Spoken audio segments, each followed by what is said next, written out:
सूनु सान्निध्यात् विराजितम्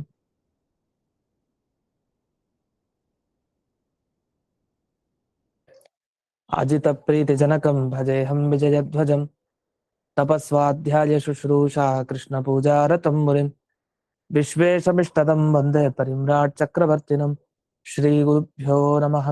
हरिः ओम्। जन्माद्यस्य जतोऽन्वजादितरतश्चार्थेष्वभिघ्नस्वराट् तेने ब्रह्म हृदाय आदिकवये मुह्यन्ति यं सूरजः तेजो वारिमृतां यथा विनिमयो यत्र त्रिसर्गो मृषा धाम्ना स्वेन सदा निरस्तकुहकं सत्यं परं धीमहि। ॐ स्वस्त्यस्तु सताम् अशेष सन्मङ्गलानि भवन्तु। सम्यक् श्लोकैकश्रवणपठनमात्रेण वक्तुश्च श्रोतॄणां निखिलकलिकृतकल्मष अपनोदनपटुतरे श्रीमद्भागवते महापुराणे तृतीयस्कन्धे एकादशेऽध्याये अद्य कथानुवादे सति किञ्चित् पूर्वकथानुवादः।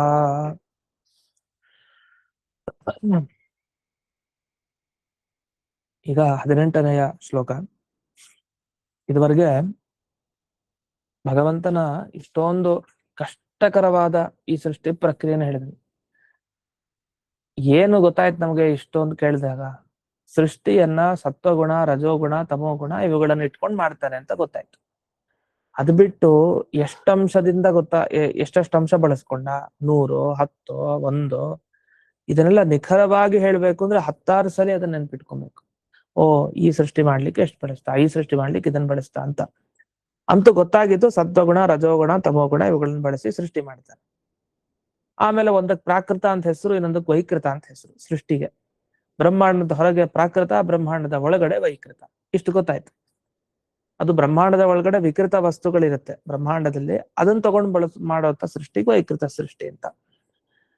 ಸರಿ, ಇದನ್ನ ಕೇಳೋದ್ರೆ ನಮ್ಗೇನ್ ಫಲ ಅಂತ ಈಗ ಪ್ರಶ್ನೆ ಮಾಡ್ತಾರೆ ವ್ಯಾಖ್ಯಾನದಲ್ಲಿ. ಪ್ರಾಕೃತ ವೈಕೃತ ಸರ್ಗ ಕಥನ ಶ್ರವಣೇನ ಕಿಂ ಫಲಂ. ಈಗ ಅವ್ರು ಹೇಳಿದ್ ನಿಜ, ಪ್ರಾಕೃತ ಸೃಷ್ಟಿ ಹೀಗಾಗತ್ತೆ, ವೈಕೃತ ಸೃಷ್ಟಿ ಹೀಗಾಗತ್ತೆ, ಸರಿ ಎಲ್ಲ ಆಯ್ತು. ಇದನ್ನ ಕೇಳೋದ್ರೆ ನಮಗೇನ್ ಫಲ ಅಂತ ಪ್ರಶ್ನೆ ಮಾಡಿ, ಭಗವಲ್ ಲೀಲಾತ್ವಾತ್ ಶ್ರವಣೇನ ಮುಕ್ತಿರೇವ ಫಲಂ ಇತಿ ಭಾವೇನ ರಜೋಭಾಜ ಇತಿ. 18ನೇ ಶ್ಲೋಕ ಹೊರಟಿದ್ ಯಾಕೆಂದ್ರೆ ಇದು ಭಗವಂತನ ಲೀಲೆ ಅಲ್ವಾ. ಈ ತರ ಸೃಷ್ಟಿ ಅಂದ್ರೆ ಊಹಾತೀತ, ಸಾಧ್ಯನೇ ಇಲ್ಲ ಅಂದಾಜು ಮಾಡ್ಲಿಕ್ಕೆ. ಆ ಗುಣಗಳನ್ನ ಇಟ್ಕೊಂಡು ಸೃಷ್ಟಿ ಮಾಡೋದು ಹೇಗೆ? 100 ಭಾಗ ತಗೊಂಡ್ ಮಾಡೋದು, 1 ಭಾಗ ಬಿಡೋದು, ಜಾಸ್ತಿ ಇದನ್ನ ತಗೊಂಡ್ ಮಾಡೋದು, ಅದು ಹೇಗ್ ಸಾಧ್ಯ ಅಂತ. ಇದೆಲ್ಲ ಭಗವಂತನ ಒಂದು ವಿಚಿತ್ರವಾದ ಲೀಲೆ ಅಷ್ಟೆ. ಆ ಲೀಲೆಯನ್ನ ಕೇಳ್ತೀವಲ್ಲ, ಕೇಳೋದನ್ನ ಏನ್ ಫಲ ಅಂತ ತಾನೇ ನಿಮ್ ಪ್ರಶ್ನೆ.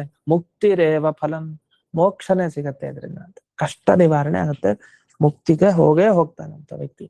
ದೇವರ ಲೀಲೆಯನ್ನ ಎಷ್ಟೆಷ್ಟು ಕೇಳ್ತೀವೋ, ಅದು ಸೃಷ್ಟಿ ಮಾಡೋ ಬಗ್ಗೆ ಆಗ್ಬಹುದು, ಅವನು ಸಂಹಾರದ ಬಗ್ಗೆ ಮಾಡೋದಾಗ್ಬೋದು, ಸ್ಥಿತಿ ಮಾಡೋದ್ ಬಗ್ಗೆ ಆಗ್ಬೋದು, ಅಥವಾ ಚಿಕ್ಕ ಮಗುವಾಗಿದ್ದಾಗ ಏನ್ ಲೀಲೆ ತೋರಿಸ್ತಾನೆ ಅದಾದ್ರೂ ಆಗ್ಬಹುದು. ಆ ಭಗವಂತನ ಬಗ್ಗೆ ಏನಾದ್ರೂ ಕೇಳಿ, ಮಂಗಳ ಕಥೆಯನ್ನ ಕೇಳ್ತಾ ಇರ್ಬೇಕಷ್ಟೆ. ಶ್ರವಣ ಮನ, ಅದ್ ಹೇಳ್ತಲ್ಲ, ಶ್ರವಣ ಮತ್ತೆ ಮನಕ್ಕೆ ಆನಂದ ನೀಡುವುದು ಅಂತ. ಆ ಥರ ಈ ಮನಸ್ಸಿಗೆ ಶ್ರವಣ ಮತ್ತೆ ಇಂದ್ರಿಯಕ್ಕೆ, ಆ ಶ್ರವಣ ಅಂದ್ರೆ ಎರಡರ್ಥ ಮಾಡ್ಬೋದು. ಒಂದರ್ಥ ಶ್ರವಣ ಮಾಡೋದ್ರಿಂದ ಬಹಳ ಆನಂದ ಸಿಗುತ್ತೆ ಅಂತ ಸಾಧಾರಣವಾದ ಅರ್ಥ. ಹಾಗೆ ಇಲ್ಲಿ ಶ್ರವಣದಿಂದ ಏನ್ ಫಲ ಸಿಗುತ್ತೆ ಅಂದಾಗ ಭಗವಲ್ಲೀಲಾ ಅಥವಾ ಅಂತ ಹೇಳಿ ಮುಕ್ತಿಯೇ ಫಲ ಅಂತ ನಿರೂಪಣೆ ಮಾಡಿದ್ರು. ಇದು ಒಂದು. ಕೆಲವರು ಹೇಳಿದ್ದು ಈ ತರ, ಈ ಶ್ಲೋಕದ ಅರ್ಥ ಹೀಗ್ ಬರುತ್ತೆ ಅಂತ. ಮುಂದೆ 18ನೇ ಶ್ಲೋಕದ ಅರ್ಥ ಕೆಲವ್ರು ಏನ್ ಅರ್ಥ ಮಾಡ್ತಾರೆ, ಬೇರೆ ವ್ಯಾಖ್ಯಾನಕಾರರು ಇದಕ್ಕೆ, ಅಲ್ಲ ದೇವರ ಇಷ್ಟೆಲ್ಲ ಸೃಷ್ಟಿ ಮಾಡ್ತಾನೆ ಹೌದು, ಆದ್ರೆ ಈ ಸೃಷ್ಟಿ ಮಾಡಿದ್ರೆ ಅವ್ನಿಗೆ ಏನಾದೊಂದು ಪ್ರಯೋಜನ ಉಂಟಾ? ಯಾಕೆ ಸರ್ವ ಕಾಮಪೂರ್ಣ, ಅವನಿಗೆ ಎಲ್ಲಾ ಕಾಮನೆಗಳು ತುಂಬಿ ಹೋಗಿದೆ ಅಂದ್ರೆ ಅರ್ಥ. ಅವನು ಏನೇನ್ ಬಯಸಿದ್ನೋ ಅದೆಲ್ಲ ಅವನಿಗೆ ಆಗ್ಲೇ ಸಿಕ್ಕಾಗಿದೆ. ಅವನು ಮತ್ತೆ ಇನ್ನೊಂದು ಪಡಿಲಿಕ್ಕೋಸ್ಕರ ಇದನ್ ಮಾಡ್ಬೇಕು ಅಂತಿಲ್ಲ. ಅದರಿಂದ ಈ ರಜೋಗುಣ, ತಮೋಗುಣ, ಸತ್ವಗುಣ ಇದನ್ನೆಲ್ಲಾ ತಗೊಂಡು ಒಂದೊಂದು ಅಂಶ ವಿಭಾಗ ಮಾಡಿ ಈ ಸೃಷ್ಟಿಯನ್ನ ಮಾಡ್ತಾನಲ್ಲ, ಸ್ಥಿತಿಯನ್ನ ಮಾಡ್ತಾನೆ, ಸಂಹಾರ ಮಾಡ್ತಾನಲ್ಲ, ಇದರಿಂದ ಏನಾದ್ರು ಅವನಿಗೆ ಪ್ರಯೋಜನ ಇದೆಯಾ ಅಂತ ಪ್ರಶ್ನೆ. ಈ ಪ್ರಶ್ನೆಗೆ ಉತ್ತರವನ್ನ ಕೊಡ್ಲಿಕ್ಕೆ ಈ ಮುಂದಿನ ಶ್ಲೋಕ ಹೊರಟಿದೆ, 18ನೇದು. ರಜೋ ಭಾಜೋ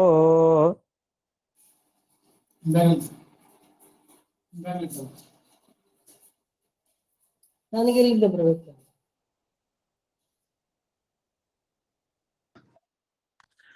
ಭಗವತೋ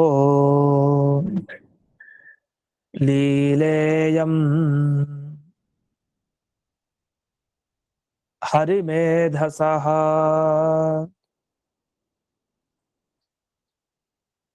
ಸಪ್ತಮೋ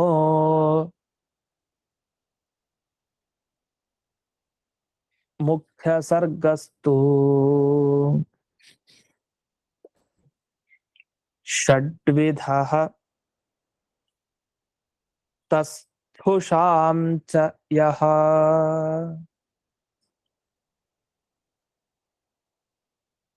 ಇದರಲ್ಲಿ ಮೊದಲನೇದರ ಅರ್ಥ ನೋಡೋಣ. ಈ ಪ್ರಶ್ನೆಗೆ ಏನು ಮೂಲ ಆಧಾರ ಅದನ್ನ ಮೊದಲನೇ ಭಾಗದಲ್ಲಿ ಹೇಳಿದ್ದೇನೆ. ರಜೋಭಾಜಃ ಭಗವತಃ ಲೀಲೇಯಂ ಹರಿಮೇಧಸಃ ಅಂತ ಹೇಳಿದ್ದಾರೆ. ಹರಿಮೇಧಸಃ ಅಂದ್ರೆ ಒಳ್ಳೆಯ ಬುದ್ಧಿ, ಹೊಳಿತಾ ಇರೋ ಬುದ್ಧಿ, ಚುರುಕಾದ ಬುದ್ಧಿ. ಇದೊನ್ ಯಾರು? ಭಗವತ್. ಆ ಭಗವಂತ ಅವನು ಇದನ್ನೆಲ್ಲ ಮಾಡ್ತಾನಲ್ಲ, ಸೃಷ್ಟಿ ಇದೆಲ್ಲ ಇಯಂ ಲೀಲಾ, ಇದು ತನ್ನ ಪ್ರಯೋಜನಕ್ಕೆ ಖಂಡಿತ ಅಲ್ಲ, ಇದೊಂದು ಆಟ ಅವನಿಗಷ್ಟೇ. ಅದನ್ನ ಲೀಲೆ ಅಂತ ಕರೀತಾರೆ. ಲೀಲಾ ಅಂದ್ರೆ ಕ್ರೀಡಾ ಅಂತ ಅರ್ಥ, ಅಂದ್ರೆ ಆಟ. ರಜೋಭಾಜ, ಯಾಕೆಂದ್ರೆ ರಜೋಗುಣ ಪ್ರವೃತ್ತಿ ಮಾಡಿಸ್ತಾನೆ.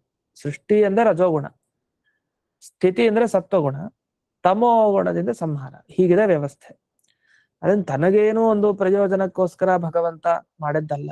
ಅಷ್ಟೇ ಅಲ್ಲ, ಬ್ರಹ್ಮದೇವರ ಪರವಾಗಿ ನಾವು ಅರ್ಥ ಮಾಡೋದಿದ್ರೆ ಈ ಶ್ಲೋಕವನ್ನ, ಆಗ ಹರಿಮೇಧಸಃ ಅಂದ್ರೆ ದೇವರಲ್ಲೇ ಮೇಧಸ್ಸು ಅಂದ್ರೆ ಬುದ್ಧಿ, ಮೇಧಾಶಕ್ತಿ ಅಂತ ಹೇಳ್ತೀವಲ್ಲ, ಅಲ್ಲಿ ಮೇಧಾಶಕ್ತಿ ಅಂದ್ರೇನು? ಬುದ್ಧಿಶಕ್ತಿ, ಗ್ರಹಣ ಶಕ್ತಿ ವಿಶೇಷವಾಗಿ. ಅಂದ್ರೆ ಇವ್ರಿಗೆ ತುಂಬಾ ಮೇಧಾಶಕ್ತಿ ಇದೆ ಅರ್ಥ. ಏನ್ ಹಿಡಿದು ಅವ್ರ ತಲೆಗೆ ಹೋಗಿ ಕೂತ್ಕೊಂಡ್ಬಿಡುತ್ತೆ. ಅಂದ್ರೆ ಅದು ಹಾಗೆ ಉಳ್ಕೊಂಡ್ಬಿಡುತ್ತೆ, ಅದು ಮರೆಯಲ್ಲ ಅದನ್ನ. ಆ ಮೇಧಾಶಕ್ತಿಯಿಂದ ಮರೀದೇ ಇರೋದು. ಗ್ರಹಣ ಶಕ್ತಿ ಅದು ಇನ್ನೊಂದ್ ತರ, ಮೇಧಾಶಕ್ತಿ ಅಲ್ಲ ಅದು. ಗ್ರಹಣ ಶಕ್ತಿ ಅಂದ್ರೇನು? ಒಂದ್ ವಿಷಯನ ಈಗ ಒಂದ್ಸಲಿ ಹೇಳಿದ್ರೆ ಸಾಕು, ಅದನ್ನ ಬೇಗ ಗ್ರಹಣ ಮಾಡ್ಬಿಡ್ತಾರೆ ಅಂತ, ಅದು ಬೇರೆ. ಮೇಧ ಅಂದ್ರೆ ಗ್ರಹಣ ಮಾಡ್ತಾರಲ್ಲ, ಅದಾದ್ಮೇಲೆ ನೆನಪಿರ್ಬೇಕಲ್ಲ, ಯಾವಾಗ ಕೇಳಿದ್ರು ಹೇಳ್ತಾರೆ ಅಂತ, ಅದು ಮೇಧಾಶಕ್ತಿ. ಮೇಧಾಶಕ್ತಿ ಇದೆ ಅಂದ್ರೆ ಏನರ್ಥ? ಅವ್ನು ಗ್ರಹಣ ಮಾಡೋ ಶಕ್ತಿನೂ ಇದ್ದೇ ಇದೆ ಅಂತ ಅರ್ಥ. ಅದು ಅರ್ಥ ಸಿದ್ಧ, ಬಾಯ್ ಬಿಟ್ಟು ಹೇಳ್ಬೇಕು ಅಂತಿಲ್ಲ. ತುಂಬಾ ಗ್ರಹಣ ಶಕ್ತಿ ಇದೆ ಅಂದ್ರೆ ಅವ್ನಿಗೆ ಮೇಧಾಶಕ್ತಿ ಇರ್ಬೇಕು ಅಂತಿಲ್ಲ. ಹೇಳ್ದಾಗ ಬೇಗ ಕ್ಯಾಚ್ ಮಾಡ್ಕೊಳ್ತಾನೆ, ಅರ್ಥ ಆಗುತ್ತೆ. ಆದ್ರೆ ಅದು ಉಳಿಯತ್ತಾ ಇಲ್ಲ ಗೊತ್ತಿಲ್ಲ. ಆದ್ರೆ ಇವನಿಗೆ ಮೇಧಾಶಕ್ತಿ ಇದೆ ಅಂದ್ರೆ ಇವನೇನು ಕೇಳಿದ್ರು ಅದೆಲ್ಲ ತಲೆ ಇರುತ್ತೆ ಅಂದೇನು. ಕೇಳೋ ಶಕ್ತಿನೂ ಚೆನ್ನಾಗಿದೆ, ಉಳ್ಕೊಳ್ಳೋ ಶಕ್ತಿನೂ ಚೆನ್ನಾಗಿದೆ ಅಂತ ಅರ್ಥ. ಇಲ್ಲಿ ಬ್ರಹ್ಮದೇವರಿಗೆ ಮೇಧಾಶಕ್ತಿ ಇತ್ತು, ಅವರ ಮೇಧಸ್ಸು ಬುದ್ಧಿ ಹರಿಯಲ್ಲೇ ಇತ್ತು.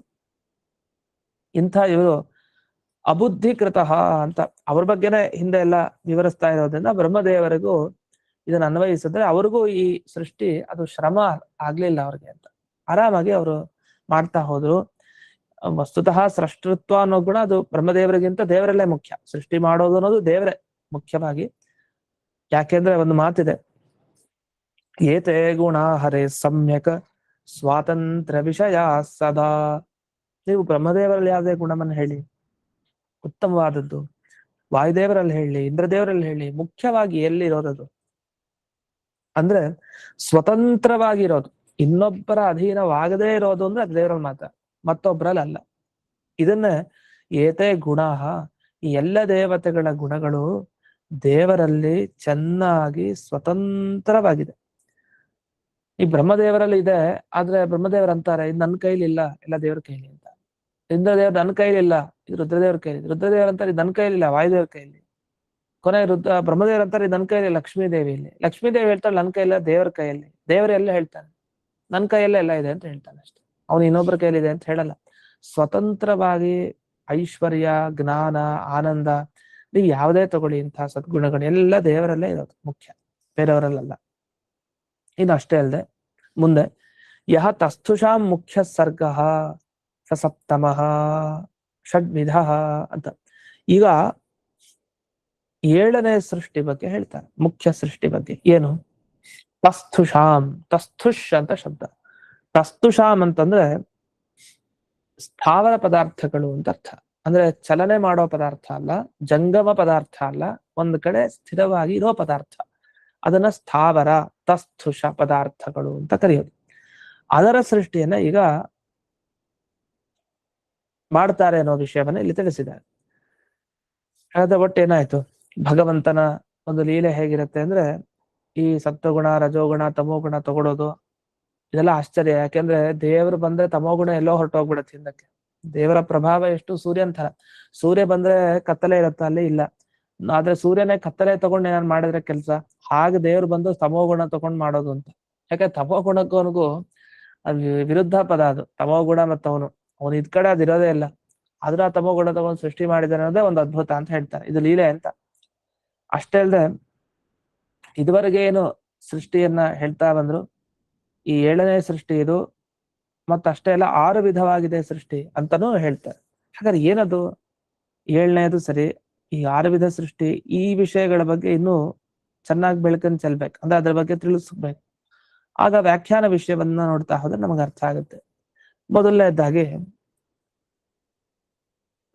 ಬ್ರಹ್ಮದೇವರ ಪರವಾಗಿ ಅರ್ಥ ಮಾಡಿದಾಗ ಈ ಹರಿಮೇಧ ಸಹ ಅನ್ನೋದಕ್ಕೆ ಏನ್ ಹೇಳಿದಾಗ್ಲೆ ದೇವರಲ್ಲಿ ಒಳ್ಳೆಯ ಮೇಧ ಅಂದ್ರೆ ಜ್ಞಾನವನ್ನ ಹೊಂದಿದವರು, ಸದಾ ಜಾಜ್ವಲ್ಯಮಾನ ಬುದ್ಧಿ ಇರೋರು ಅಂತ ಅರ್ಥ. ಯಾವಾಗ್ಲೂ ಬೆಳಗ್ತಾ ಇರುವಂತಹ ಬುದ್ಧಿ, ಮಂದತೆ ಇರಲ್ಲ. ಕೆಲಸದಲ್ಲಿ ಏನಂದ್ರೆ ಬುದ್ಧಿವಂತರಾದ್ರು ಎಷ್ಟೋ ಸಂದರ್ಭಗಳಲ್ಲಿ ಚುರುಕಾಗಲ್ಲ ಬುದ್ಧಿ ಆ ಸಮಯದಲ್ಲಿ. ಆಮೇಲೆ ಹೋದಾಗ ಅಯ್ಯೋ ಇದು ಹೇಳ್ಬೇಕಾಗಿತ್ತು, ಇದನ್ನ ಹೇಳ್ಬೇಕಾಗಿತ್ತು, ಹೀಗೆ ಆಗ ಹೊಳಿಲಿಲ್ಲ ಅಂತೆಲ್ಲ ಹೇಳೋದಿರುತ್ತೆ. ಎಲ್ಲಾ ಕಡೆ ಬುದ್ಧಿವಂತಿಕೆ ನಡೆಯಲ್ಲ, ಎಲ್ಲೋ ಸೋತ ಹಾಗೆ ಆಗ್ಬಿಡುತ್ತೆ, ಸೋತಿದ್ದು ಕೂಡ ಆಗತ್ತೆ. ಆದ್ರೆ ಬ್ರಹ್ಮದೇವ್ರಿಗೆ ಹಾಗಲ್ಲ. ಅವರ ಬುದ್ಧಿ ಎಂಥ ಸಂದರ್ಭದಲ್ಲೂ ಅದು ದೇವರನ್ನ ಬಿಟ್ಟು ಹೋಗಲ್ಲ. ಅದು ಏನ್ ಬೇಕಾರಾಗ್ಲಿ ಜಗತ್ನಲ್ಲಿ, ಅವ್ರ ಬುದ್ಧಿ ಮಾತ್ರ ಅಲ್ಲೇ ಇರುತ್ತೆ. ಅಷ್ಟು ಭಗವಂತನಲ್ಲಿ ಆ ಬುದ್ಧಿಯ ನಿಷ್ಠತೆ. ಇದನ್ನ ಇವ್ರು ಹೇಗೆ ಹೇಳ್ತಾರೆ ಅಂದ್ರೆ, ಅವರ ಮೇಧ ಹೇಗಿತ್ತು ಬ್ರಹ್ಮದೇವರದು ಅಂದ್ರೆ, ರಜೋಗುಣ ಪ್ರವರ್ತಕಸ್ಯ ಸೃಷ್ಟ್ಯರ್ಥಂ ಹರಿವತ್ ಸೂರ್ಯಾಗ್ನಿವತ್ ಅಂತಾರೆ. ಅಂದ್ರೆ ಈಗ ರಜೋಗುಣವನ್ನ ಪ್ರೇರಣೆ ಮಾಡ್ತಾರೆ. ಯಾಕೆ? ಭಗವಂತ ಸೃಷ್ಟಿ ಮಾಡ್ಲಿಕ್ಕೆ. ಆ ಭಗವಂತನಂತೆ ಮೇಧ ಹೇಗಿದೆ ಅಂದ್ರೆ ಸೂರ್ಯನಂತೆ ಅಗ್ನಿಯಂತೆ, ಭಗ ಭಗ ಭಗ ಉರಿಯುವಂತಹ ಸೂರ್ಯ, ಭಗ ಭಗ ಉರಿಯುವಂತಹ ಅಗ್ನಿ, ಇವರ ತರಹ ಮೇಧ ಇದೆ ಆ ಭಗವಂತನಿಗೆ ಅಂತ ಇದರ ಅರ್ಥವನ್ನ ಇಲ್ಲಿ ಗ್ರಹಣ ಮಾಡ್ಬೇಕಾಗಿದೆ. ಅಷ್ಟೇ ಅಲ್ದೇನೆ ಇದು ಸೃಷ್ಟಿ ಲೀಲೆ ಅಂತಂದ್ರು. ಲೀಲೆ ಅಂದ್ರೆ ಅರ್ಥ ಆಟ. ಅಂದ್ರೆ ಆಟನೂ ಕೂಡ ಇವಾಗ ಮಕ್ಕಳು ಆಟ ಆಡ್ತವೆ. ಯಾಕೆ? ಅಲ್ಲೂ ಸುಖ ಪಡಿಲಿಕ್ಕೆ ತಾನೆ. ಈಗ ಆಟ ಆಡಿದ್ರೆ ಖುಷಿ ಆಗತ್ತೆ. ಮಕ್ಕಳು ತಮಗೆ ಖುಷಿ ಆಗ್ಲಿ ಅಂತ ತಾವು ಆಟ ಆಡ್ತಾ ಇರ್ತಾರೆ. ಬೇರೆಯವ್ರನ್ನೂ ಸೇರಿಸ್ಕೊಂಡು ಅವರು ಯಾಕೆ ಬರ್ತಾರೆ? ಅವ್ರಿಗೆ ಸುಖ ಸಿಗತ್ತೆ ಆಟದಿಂದ. ಹಾಗೆ ದೇವರು ಸೃಷ್ಟಿಯಾದಿ ಕ್ರೀಡೆಗಳನ್ನ ಮಾಡ್ತಾನೆ, ಮಾಡ್ಲಿ, ನಾವ್ ಇಲ್ಲ ಅಂತ ಏನು ಹೇಳ್ತಾ ಇಲ್ಲ. ಆದ್ರೆ ಆ ಕ್ರೀಡೆನೇ ಪ್ರಯೋಜನ ಅಂತಲ್ಲ, ಕ್ರೀಡೆಯಿಂದ ಏನೋ ಒಂದು ಲಾಭ ಸಿಗತ್ತೆ, ಅವನಿಗೆ ಒಂದು ಸುಖ ಸಂತೋಷ ಆಗತ್ತೆ ಅಂದ್ರೆ ಅದನ್ನ ಹೇಳ್ತಾರೆ. ಲೀಲಾ ನ ಸ್ವಾರ್ಥಪರ, ಸ್ವಾರ್ಥ ಅಲ್ಲ ಅಲ್ಲಿ, ಇಲ್ಲ ಅದು ಸ್ವಾರ್ಥ ಅಲ್ಲಿ. ಯೋಗ್ಯ ಜನ ಮುಕ್ತಿ ಅರ್ಥ. ದೇವ್ರು ಯಾಕೆ ಇಷ್ಟೊಂದು ಲೀಲೆಯನ್ನು ತೋರಿಸಿದ್ದಾನೆ ಅಂದ್ರೆ, ಯಾರು ಯೋಗ್ಯರೋ ಅಂಥ ಜನರಿಗೆ ಮುಕ್ತಿ ಸಿಗ್ಲಿ ಅಂತ ಇದೇ ದೃಷ್ಟಿ. ಇದು ಒಂದು. ಇನ್ನು ಬ್ರಹ್ಮದೇವರನ್ನ ತಗೊಂಡ್ರೆ ಹರವು ಮೇಧ ಯಸ್ಯ, ದೇವರಲ್ಲೇ ವಿಶಿಷ್ಟವಾದ ಬುದ್ಧಿ ಮೇಧ ಇರೋರು ಅಂತ ಅರ್ಥ. ಹಾಗಾದೇನಾಯ್ತು? ನಾರಾಯಣನ ಅನುಗ್ರಹ ಆ ಬ್ರಹ್ಮದೇವರಿಗಿತ್ತು. ಆದ್ರಿಂದ ಅವರು ಏನೇನ್ ಸೃಷ್ಟಿ ಮಾಡಿದ್ರು ಅವ್ರಿಗೊಂದು ಸ್ವಲ್ಪನೂ ಆಯಾಸ ಆಗ್ಲಿಲ್ಲ. ಅವ್ರಿಗೂ ಲೀಲೆನೇ ಇದು, ಆಟದಂತೆ ಆಗೋಯ್ತು. ವಸ್ತುತಃ ಇದು ಆಟ ಅಲ್ಲ, ಆದ್ರೆ ಆಟದಂತೆ ಯಾಕೆ ಆಯ್ತು? ನಾರಾಯಣನ ಅನುಗ್ರಹ ಇತ್ತು ಬ್ರಹ್ಮದೇವರ ಮೇಲೆ. ಇದೆಲ್ಲ ವಿವರಣೆ ಮಾಡ್ಲಿಕ್ಕೆ ಅಬುದ್ಧಿಕೃತತ್ವ ಅಂತ ಹೇಳಿದೆ. ಅಂದ್ರೆ ಯಾವಾಗಲೂ ಪರಮಾತ್ಮನಲ್ಲೇ ಬುದ್ಧಿಯನ್ನು ಇಟ್ಟಿದ್ದಕ್ಕೆ ಶ್ರಮ ಇಲ್ದೇನೆ ಎಲ್ಲವನ್ನ ಮಾಡ್ಬಿಟ್ರು ಲೀಲೆಯಿಂದ. ಆದ್ರೆ ಕೆಲವರು ಏನರ್ಥ ಮಾಡ್ಬಿಟ್ಟಿದ್ದಾರೆ ಅಂದ್ರೆ, ಅಬುದ್ಧಿಕೃತ ಅಂದ್ರೆ ಬುದ್ಧಿ ಇಲ್ದೆ ಮಾಡಿದ್ರು ಅಂತ. ಯಾವಾಗ ಬ್ರಹ್ಮದೇವರು ಬುದ್ಧಿ ಇಲ್ದೆ ಮಾಡಿದ್ರು ಅವಾಗ ಅವ್ರಿಗೆ ಶ್ರಮಕ್ಕೆ ಕಾರಣ ಆಗೇ ಆಗತ್ತೆ. ಬುದ್ಧಿ ಇದ್ದು ಮಾಡಿದ್ರೆ ಶ್ರಮ ಆಗಲ್ಲ. ಬುದ್ಧಿ ಇಲ್ದೆ ಹೇಗಂದ್ರೆ ಹಾಗೆ ಮಾಡ್ತಾ ಇದ್ರೆ, ಮನೆಯಲ್ಲಿ ವಸ್ತುಗಳನ್ನ ಸರಿಯಾಗಿ ಇಡ್ಬೇಕು, ಏನೇನೋ ಮಾಡ್ತಾ ಇದ್ರೆ ಮಾಡ್ತಾನೆ ಇರ್ಬೇಕಾಗತ್ತೆ ಕೊನೆವರೆಗೂ. ಬುದ್ಧಿ ಇಲ್ದೆ, ಬುದ್ಧಿ ಇದು ಮಾಡಿದ್ರೆ ಕೆಲಸ ಸರಿ ಹೋಗುತ್ತೆ, ಒಂದೇ ಕಡೆ ಜೋಡಿಸ್ತಾ ಇರ್ತೀವಿ, ಹಾಗೆ ಹೇಗೆ ಎಲ್ಲ ಆಗತ್ತೆ. ಬುದ್ಧಿ ಇಲ್ದೆ ಮಾಡೋ ಕೆಲಸವನ್ನ ಯಾರು ಹೊಗಳ್ತಾರ? ಹೊಗಳಲ್ಲ. ನಾರಾಯಣನ ಅನುಗ್ರಹ ಆಗಿದೆ ಬ್ರಹ್ಮದೇವರಿಗೆ, ಅದರಿಂದ ಅವರು ಮನಸ್ಸಲ್ಲೇ ದೇವರಲ್ಲೇ ಮನಸ್ಸನ್ನಿಟ್ಟು ಮಾಡಿದ ಸೃಷ್ಟಿ ಪ್ರತಿಯೊಂದು ಅದ್ಭುತವಾಗಿದೆ ಅಂತ. ಇಷ್ಟಾದ್ಮೇಲೆ ಭಗವಂತನಲ್ಲೇ ಈ ಗುಣ ಮುಖ್ಯ, ಬೇರೆಯವರಲ್ಲಿ ಅಮುಖ್ಯ ಅಂತೆಲ್ಲ ಬಂತು. ಆಗ ಒಂದು ಶ್ಲೋಕವನ್ನ ಹೇಳಿದ್ದಾರೆ ಇಲ್ಲಿ. ಸ್ಥಾಸ್ನುಭಿರ್ ನಿಯಮಾನ್ ಮುಖ್ಯ ಸ್ಥಿತೇರ್ ಗತಿರವಾಪ್ಯತೆ ಪ್ರಾಯಃ ಪರೋಪಕರ್ತೃತ್ವಾತ್ ತೇ ಮುಖ್ಯ ಸ್ರೋತಸಸ್ತತಃ ಇತಿ ಮುಖ್ಯ ಸ್ರೋತಸ್ತ್ವಂ ಸ್ಥಾವರಾಣಾಂ ಯುಕ್ತಂ. ಈಗ ಮುಖ್ಯ ಸ್ರೋತಸ್ಸು, ಮುಖ್ಯವಾದ ಆಶ್ರಯ, ಯಾವುದು ಅಂದ್ರೆ ಸ್ಥಾವರಾಣ ಮುಖ್ಯ ಸ್ರೋತಸ್ತ್ವಂ ಅಂತ ಬರುತ್ತೆ. ಸ್ಥಾವರ ಪದಾರ್ಥ ಅಂದ್ರೆ ಈಗ ಜಡ ಪದಾರ್ಥಗಳ ತರ ಸ್ಥಾವರ ಪದಾರ್ಥದಿಂದ ಒಂದ್ ಕಡೆನೆ ಇರುವಂತಹ ಪದಾರ್ಥ. ಈ ಒಂದ್ ಕಡೆನೆ ಪದಾರ್ಥಗಳಿದ್ರೆ ನಾವು ಮಾಡ್ಬೋದು, ಏನಾದ್ರು ಬಳಸ್ಕೊಳ್ಬಹುದು. ಎಲ್ಲ ಪಾತ್ರೆಗಳೆಲ್ಲ ಓಡಾಡ್ತಾ ಇದೆ ಅಂದ್ರೆ ನಾವೇನ್ ಮಾಡ್ಲಿಕ್ಕಂತೆ, ಸ್ಥಿತಿ ಇರ್ಬೇಕಲ್ಲ ಒಂದ್ ಕಡೆ. ಮನೇಲಿ ಪುಸ್ತಕಗಳೆಲ್ಲ ಓಡಾಡ್ತಾ ಇದ್ರೆ ಒಂದ್ ಪಕ್ಷ ನಾವೇನ್ ಮಾಡ್ಬೇಕು. ಹಾಗಾದ್ರೆ ಎಲ್ಲಾ ಪದಾರ್ಥಗಳು ಸ್ಥಾವರಗಳು ಒಂದೇ ಕಡೆ ಅಲ್ಲೇ ಇರ್ಬೇಕು, ಬೇರೆ ಕಡೆ ಅಲ್ಲ. ಬೇರೆ ಕಡೆ ಇದ್ರೆ ಮತ್ತೆ ಗೋವಿಂದ, ಅದು ಬರ್ತ ಹೋಗ್ಬಿಡುತ್ತೆ. ಆ ಒಂದೇ ರೀತಿಯಲ್ಲಿ ಒಂದೇ ಸ್ಥಳದಲ್ಲಿ ಈ ಎಲ್ಲ ಸ್ಥಾವರ ಪದಾರ್ಥಗಳು ಇದ್ರೆ ಆಗ ಇನ್ನೊಬ್ಬರಿಗೆ ಈ ಸ್ಥಾವರ ಪದಾರ್ಥಗಳಿಂದ ಉಪಯೋಗ ಆಗುತ್ತೆ. ಈಗ ಮರ ಒಂದೇ ಕಡೆ ಇದ್ರೆ ಅದಲ್ಲಿ ದೊಡ್ಡ ಮರ ಅಂತ ಆಗಿದ್ರೆ ನೆರಳು ಸಿಗತ್ತೆ ನಮ್ಗೆ ಹೋದಾಗ್ಲೆಲ್ಲ. ಅಥವಾ ಹಣ್ಣು ಇತ್ತು ಅಂದ್ರೆ ಆ ಹಣ್ಣನ್ನು ನಾವು ತಿನ್ಬಹುದು ತಗೊಂಡು. ಒಂದೊಂದು ಉಪಯೋಗ ಒಂದೊಂದು ಮರಕ್ಕೆ ಇದ್ದೇ ಇದೆ, ಒಂದೊಂದು ಸ್ಥಾವರ ಪದಾರ್ಥಗಳಿಗೆ ಇದ್ದೇ ಇದೆ.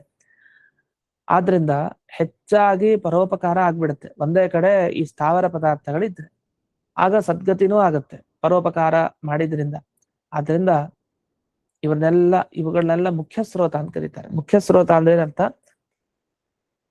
ಹೆಚ್ಚಾಗಿ ಒಂದೇ ಕಡೆ ಇದ್ದು ಪರೋಪಕಾರವನ್ನ ಮಾಡಿದವರಿಗೆ ವಿಶೇಷವಾದ ಸದ್ಗತಿಯನ್ನ ದೊರಕಿಸಿಕೊಡೋದು. ಆದ್ರಿಂದ ಈ ಮುಖ್ಯ ಸ್ರೋತಸ್ಸಾಗಿದೆ ಇವುಗಳು ಅಂತ ಅನ್ನಿಸ್ಕೊಳ್ತಾರೆ.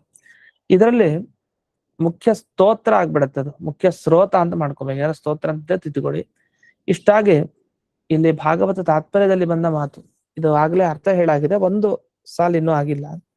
ಏತೆ ಗುಣ ಹರೇ ಸಮ್ಯಕ್ ಸ್ವಾತಂತ್ರ್ಯ ವಿಷಯ ಸದಾ ಸ್ವತಂತ್ರಾಹ ಪ್ರಕೃತೇಶ್ಚಾಪಿ ಬ್ರಹ್ಮಣೋನ್ಯೇಷು ತು ಕ್ರಮಾತ್ ದೇವೇಶ್ವೇವ ತದನ್ಯೇಷು ಪರತಂತ್ರ ಹಿ ತೇ ಮತ ಅಂತ ಇದೆ ಶ್ಲೋಕ. ಇದಕ್ಕೆ ಅರ್ಥ ಏನು?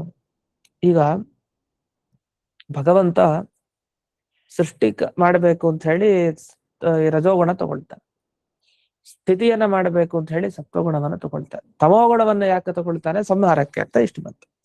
ಈಗ ಎಲ್ಲ ಅವನ ಕೈಲಿದೆ ತಾನೆ? ಹೌದು. ಲಕ್ಷ್ಮೀದೇವಿ ಬ್ರಹ್ಮದೇವರು ಎಲ್ಲರೂ ಅವನ ಅಧೀನದಲ್ಲೇ ಇರ್ತಾರೆ. ಹಾಗಾದ್ರೆ ಎಲ್ಲವೂ ಪರಮಾತ್ಮನಿಗೆ ಅಧೀನವಾಗಿದೆ ಅಂತ ಆದ್ಮೇಲೆ ಬೇರೆ ಬೇರೆಯವರಲ್ಲಿರೋ ಯಾವುದೇ ಒಂದು ಗುಣನಿಯಾಮಕತ್ವ ಇರಲಿ ಬೇರೆ ಬೇರೆ ದೇವತೆಗಳಿಗೆ, ಆ ಎಲ್ಲಾ ದೇವತೆಗಳಿರುವಂತಹ ಗುಣನಿಯಾಮಕತ್ವ ಅಮುಖ್ಯವೇ.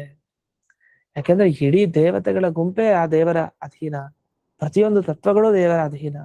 ಅದಕ್ಕಿಂತ ಒಂದು ದೊಡ್ಡದು ಬೇಕೆ ಅಂದ್ರೆ ಈ ಭಾಗವತದ ಈ ತಾತ್ಪರ್ಯದಲ್ಲಿ ಬಂದ ಈ ವಿಷಯ ಏನು?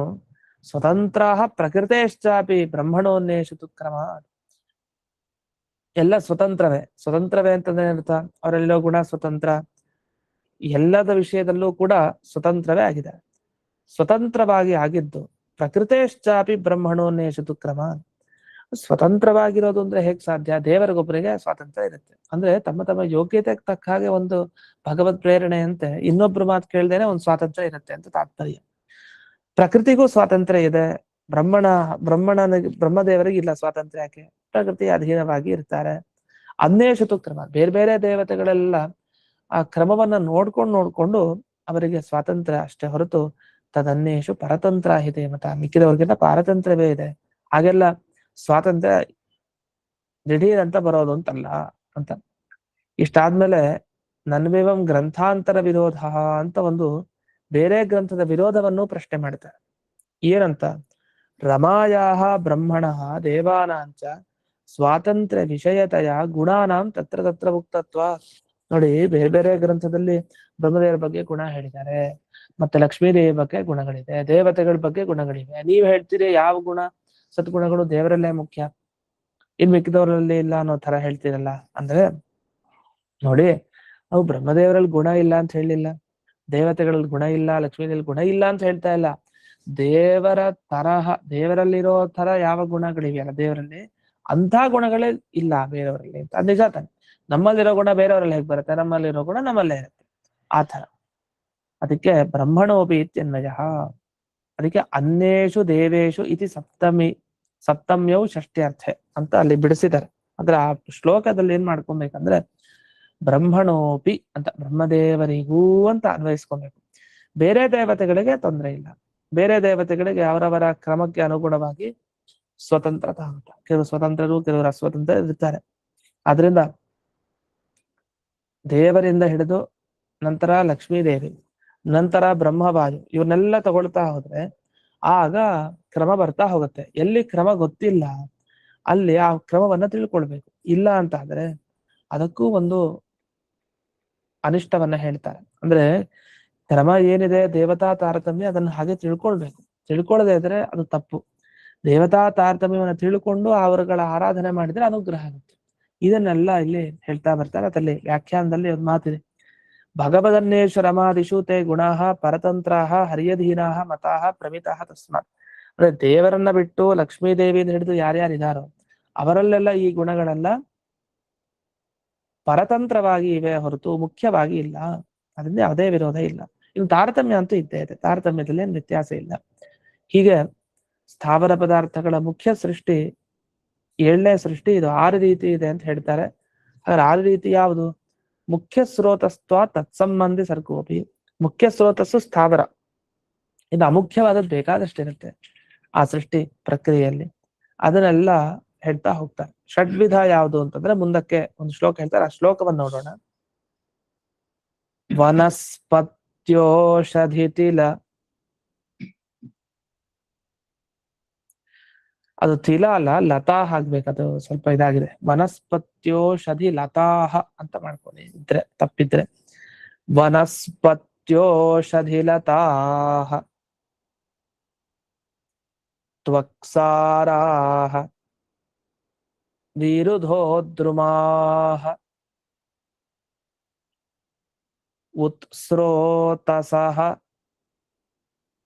ತಮಃ ಪ್ರಾಯಾಃ ಅಂತಃಸ್ಪರ್ಶಾಭಿಶೋಷಿಣಃ. ಇದರಲ್ಲಿ 6 ವಿಧದ ಸೃಷ್ಟಿ ಹೇಗೆ ಅನ್ನೋದನ್ನೆಲ್ಲ ವಿವರಿಸ್ತಾರೆ. ಅದನ್ನ ನಾಳೆ ದಿವಸ ನೋಡೋಣ ಅಂತ ಹೇಳ್ತಾ ಇಂದಿನ ಪಾಠವನ್ನ ಅಸ್ಮದ್ ಗುರುವಂತರ್ಗತ ವ್ಯಾಸರಾಜ ಗುರುವಂತರ್ಗತ ಭಾರತೀಯ ರಮಣ ಮುಖ್ಯ ಪ್ರಾಣ ಅಂತರ್ಗತ ಶ್ರೀಮನ್ ಮೂಲ ಗೋಪಾಲಕೃಷ್ಣನಿಗೆ ಅರ್ಪಣೆಯನ್ನು ಮಾಡ್ತೇನೆ. ಶ್ರೀಕೃಷ್ಣಾರ್ಪಣ.